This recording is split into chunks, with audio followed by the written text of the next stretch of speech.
Flow की team ने बड़ा फैसला कर लिया है। यूरोप में अब इस फ्लो की ईटीपी होगी।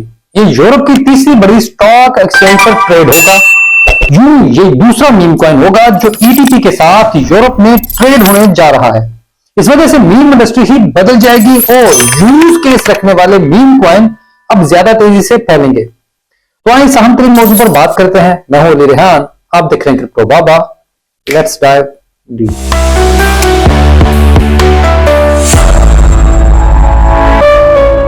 जब मैंने फ्लोकी को जनवरी 2023 में अपना फेवरेट मीम कॉइन बनाया और उस पर पहली वीडियो यहां लॉन्च की तो मुझे अंदाजा था कि ये पूरी मीम इंडस्ट्री को बदलेगा, क्योंकि ये पहला मीम कॉइन था जो शुरू से ही अपने साथ यूटिलिटी लेकर आया। इसने बड़ी बड़ी इंडस्ट्रीज में अपनी एडवर्टीजमेंट मुहिम की। इसने स्पोर्ट्स इवेंट स्पॉन्सर किए, फुटबॉल क्रिकेट में अपनी जगह बनाई और फिर हर ऐसी फील्ड में गया जहां पहले कोई भी नहीं गया था। फ्लोकी ने अपनी ब्लॉकचेन और मीम का बेहतरीन इस्तेमाल किया, लेकिन अब ये इस पूरी मीम गेम को एक नई जगह पर ले जाना चाहता है जिस पर आज से पहले कोई भी नहीं गया। इन्होंने अपनी गवर्नेंस में एक प्रपोजल पेश किया है जिसके तहत इसकी ट्रेजरी में मौजूद फ्लोकी का एक बड़ा हिस्सा उनके ब्रोकर को जाना है ताकि उनकी ईटीपी लॉन्च हो सके। अभी इसके बारे में मुकम्मल इंफॉर्मेशन नहीं है, यानी इनका ब्रोकर कौन होगा, कहां कहां यूरोप में ईटीपी आएगी, लेकिन इब्तदाई इंफॉर्मेशन के तहत स्विट्जरलैंड की मार्केट में यह सबसे पहले होगा, जो यूरोप की तीसरी बड़ी स्टॉक मार्केट है जहां इंस्टीट्यूशनल इन्वेस्टर्स इसे खरीद सकेंगे। इसके अलावा बाकी ईटीपी की इंफॉर्मेशन नहीं दी गई क्योंकि यह मीका एक्ट की खिलाफ वर्जी होती है। लेकिन अब यह बात तय है कि फ्लोकी का अगर यह प्रपोजल पास हो जाता है तो ईटीपी लॉन्च के करीब आ जाएगी। इसकी वोटिंग वैसे तो कल खत्म होनी है, लेकिन अब भी 99% लोगों ने इसकी हिमायत कर दी है, यानी अब इसकी मंजूरी यकीनी है। और फ्लोकी मीम एक ऐसा काम करने जा रही है जो कोई मीम नहीं कर सके, यानी ये इंस्टीट्यूशनल इन्वेस्टमेंट का हिस्सा बनने जा रही है। इससे पहले शिब और डॉज भी इसके करीब आए, लेकिन ये दोनों फंड कभी एक हद से आगे नहीं बढ़े क्योंकि उनका कोई यूज केस नहीं था। शिब और डॉज ने फिर अपने आप को ग्रोथ में डाला, ब्लॉकचेन बेहतर करना शुरू की, प्रोजेक्ट को अपनी चेन पर लाने के लिए फंडिंग की। ये सब सिर्फ इस वजह से किया ताकि यूज केस बने, लेकिन फ्लोकी ने पहले ही दिन से वो काम किया जो उन्होंने बाद में किया है। इस वजह से ये मेरा फेवरेट मीम कॉइन बना। अगर ये सब शुरू हो जाता है और यूरोपीय मार्केट्स में इंस्टीट्यूशनल इन्वेस्टर्स भी इसमें शामिल हो जाते हैं तो इसकी ईटीएफ भी ज्यादा दूर की फिर बात नहीं होगी। यूरोप में तो इसकी ईटीएफ शायद बहुत ही जल्दी आ जाएगी और अमेरिका में भी फिर इसे ज्यादा संजीदगी से देखा जाएगा। अमेरिकन भी फिर इसको सीरियस लेना शुरू हो जाएंगे और शायद ये अमेरिका में बाकी मीम कॉइन से पहले बड़ी पोजीशन संभाल ले। फ्लोकी टीम का कहना है कि उनके ख्याल में मार्च से पहले ही उनकी ईटीपी यूरोप मार्केट्स में लाइव हो जाएगी और अब वो इस हवाले से बड़े इन्वेस्टर्स से भी मिल रहे हैं ताकि वो इन्वेस्टमेंट हासिल कर सकें। इस हवाले से इन्वेस्टर्स के तमाम खदशात को भी दूर किया जाएगा। अब ऐसी खबरों के बावजूद फ्लोकी की प्राइस में कोई बड़ी तब्दीली नहीं आई, हालांकि ये एक बहुत बड़ी चीज है। अब बहुत से लोग इसे नेगेटिव भी लेते हैं, लेकिन मेरे नजदीक ये बहुत बुलिश है कि फ्लोकी की प्राइस सिर्फ खबरों से नहीं बढ़ती, बल्कि असल में फ्लोकी की प्राइस डेवलपमेंट और असल चीजों से बढ़ती है। इसकी ग्रोथ बहुत ही अच्छी है। अगर हम इस वक्त भी देखें तो ये 1.7 बिलियन के मार्केट कैप के साथ 7वां बड़ा मीम कॉइन है, 7th बिगेस्ट मीम कॉइन।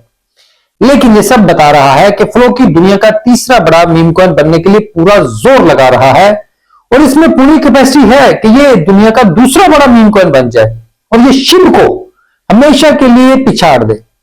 अभी तो वैसे ये ख्वाब लगता है, लेकिन अगर आप गौर करें और इसकी डेवलपमेंट देखें तो मुझे लगता है कि यह ज्यादा दूर की बात नहीं, बल्कि फ्लोकी में यह कैपेसिटी मौजूद है।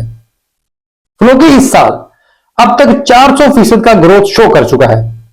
इसी साल इसने अब तक ऑल टाइम हाई भी बनाया है। वैसे जब डॉज की ईटीपी आई तो इसमें बहुत बड़ी इन्वेस्टमेंट भी आई और उसने नया ऑल टाइम हाई भी बनाया, लेकिन फिर मीका कवानीन के बाद उसको रोक दिया गया ताकि ये अपना कानूनी प्रोसेस अपडेट करे। लेकिन फ्लोकी को ऐसा कोई मसला नहीं है, क्योंकि ये पहले ही यूरोप के तमाम कवानीन पर पूरा उतर चुका है और इसके पास लाइसेंस भी मौजूद है। यूं ये पूरे यूरोप की स्टॉक मार्केट्स में जल्द ही चला जाएगा और अपनी एंट्री कर लेगा और इसकी ग्रोथ डॉज से बहुत बेहतर होगी। इस वजह से मेरा ख्याल है कि ये इस बुल रन में दूसरा बड़ा मीम कॉइन बन जाएगा, क्योंकि ये सोल के मीम कॉइन्स की तरह नहीं, जहां 90% से ऊपर सप्लाई ऐसे वॉलेट्स में मौजूद है जो सोल फाउंडेशन के अपने वॉलेट्स हैं। इस वजह से फ्लोकी फेयर लॉन्च की वजह से बहुत ही जबरदस्त इन्वेस्टमेंट बनकर सामने आया है और अच्छा परफॉर्म कर रहा है। फ्लोकी टोकन की एक और साइंस भी है, ये इसे डॉलर के बजाय पाकिस्तानी रुपए में देखने की है। अगर हम इसे इस तरह से देखें तो जून 2024 को इसने पाकिस्तानी रुपए में ऑल टाइम हाई किया और ये 0.9 का हो गया, यानी 9 पैसे का हो गया। इस वक्त ये 5 पैसे के करीब है। तो इस हिसाब से देखें तो बुल रन में ये 1 रुपया पाकिस्तानी का भी हो सकता है। इस वजह से आपको इसे खरीदते वक्त 1 रुपए को जहन में रखना चाहिए।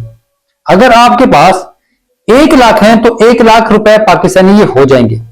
अगर आप इसे अपनी मुकामी करेंसी में कन्वर्ट करते हैं तो ये मजीद मजेदार इन्वेस्टमेंट बन जाती है। इस वजह से मेरे इस छोटे से कुत्ते को किसी भी तरह अंडर एस्टिमेट ना करें। ये बहुत ही जबरदस्त चीज है और जैसे जैसे वक्त गुजरेगा पूरी दुनिया को अंदाजा होगा कि ये कितना जबरदस्त मीम कॉइन है।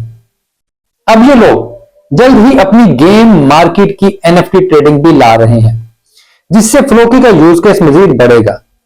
लोग अक्सर पूछते हैं कि यार ये कहां तक जाएगा, तो मैं कहता हूं कि मुझे खुद अंदाजा नहीं, क्योंकि ये मेरा ख्याल था कि फ्लोकी बहुत जबरदस्त परफॉर्म करेगा। लेकिन इसकी टीम हर रोज कुछ ऐसा नया करती है कि जिसके बाद ये उम्मीद भी मजीद बढ़ जाती है। तो देखते हैं इसका सफर कहां तक चलता है। ये थी आज की वीडियो। उम्मीद करता हूं आपको वीडियो अच्छी लगी होगी। अगर ऐसा ही है तो वीडियो को प्लीज लाइक करें, चैनल अगर सब्सक्राइब नहीं किया तो छोटा सा क्लिक कर दें, हमारा बड़ा भला हो जाएगा। और कमेंट में अपनी राय से जरूर आगाह करें ताकि आपकी राय हमारे काम को मजीद बेहतर बनाने में हमारी मदद करे। इसके अलावा एक छोटा सा काम और कर दें कि घंटी बजा दें याद से, ताकि जैसे ही वीडियो अपलोड हो आपको नोटिफिकेशन आ जाए, क्योंकि मेरी तरफ से वक्त की पाबंदी नहीं हो पाती, देर सवेर हो जाती है वीडियो अपलोड करने में, इसके लिए मैं माजरतखार रहता हूँ।